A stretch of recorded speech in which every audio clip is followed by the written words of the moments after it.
Welcome everybody. My name is Eric Williams of Freeway Path, and today what we'll be discussing in our Bible lesson, where it's actually entitled Gray. And what gray means is, where it's either black or white, and then you have gray, kind of where we're not fully committed to God.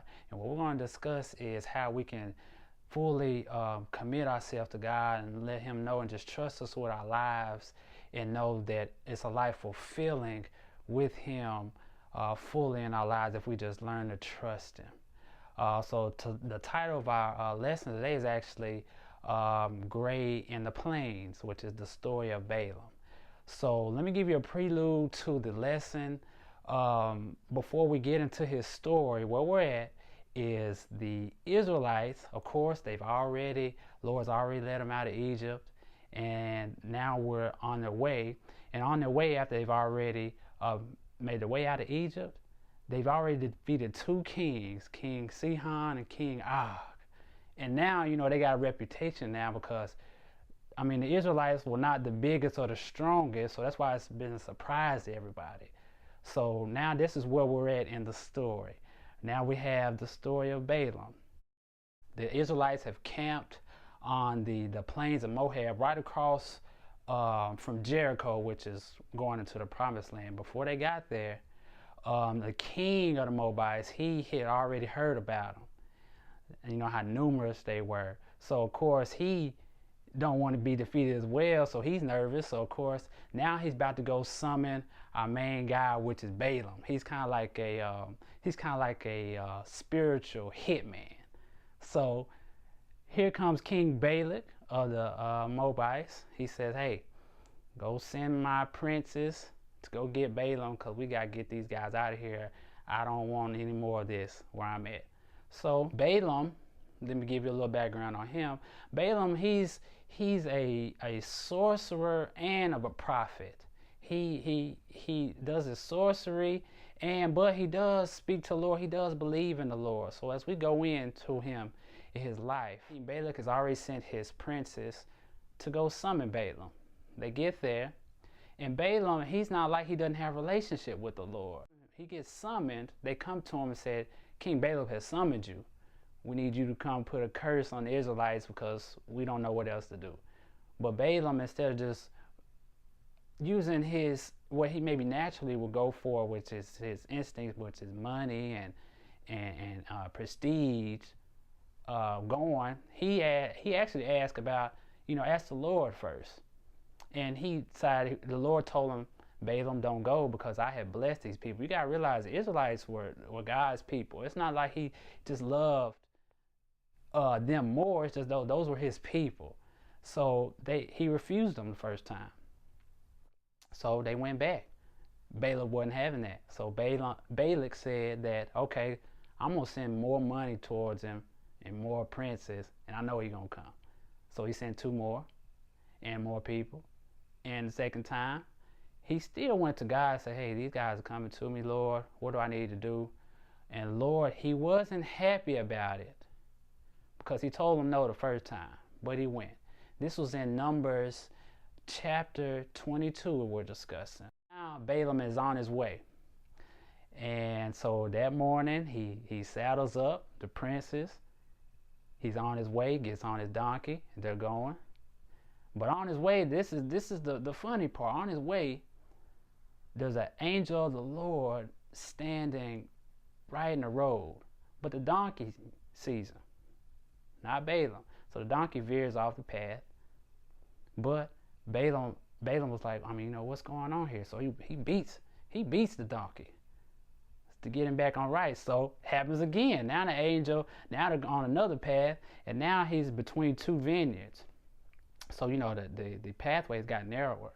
So the donkey sees the angel of the Lord again, but now he's trying to slide through. But he's still avoiding the angel of the Lord, and he veers off. So now Balaam whips him again. Third time. The donkey's veering on path. Now the angel of the Lord positions himself where he can't avoid him. As you can see, left or right. The donkey had nowhere to go. And then since he had nowhere to go, he just laid down. At that moment, Balaam beat him for a third time. You got to mention, the Lord didn't want him to go in the first place. But, Balaam, he went. So at this moment, this is the key verse in verse 28. The Lord literally opens this donkey's mouth and says, "Why have you beaten me 3 times?" And at that moment, I'm pretty sure he looked at his princess and, thinking, is he speaking to me or is he speaking to y'all? But I'm pretty sure they like, no, he's speaking to you. And so, Balaam looks at the donkey like he's been talking to the donkey for years and says that if I had a sword, I would kill you. But the donkey, which is really the Lord, of course, speaking through that donkey, was letting him know that he was trying to stop him. And at that moment, like I said earlier, the donkey saw the angel of the Lord. Balaam didn't see him. The angel of the Lord was revealed to Balaam. And then Balaam, he just didn't realize, it took so many times, of course in our lives, we know Lord speaking with us. It took so many times we know Lord was trying to speak with us. And he finally, Balaam was like, Lord, I wasn't aware that you was, trying to stop me. I know I have sinned. But this is all part of God's plan. He has plans. If he needs to get a message across, he'll get it across to you. And not message just for Balaam, but he wanted to let the Moabites and everybody else who wanted to test Israel know that, I am the one true God. And whoever's with me is with me. And I'm for them. So Balaam finally realized he had sinned, but at that moment as well too, the Lord decides to use Balaam to send a message.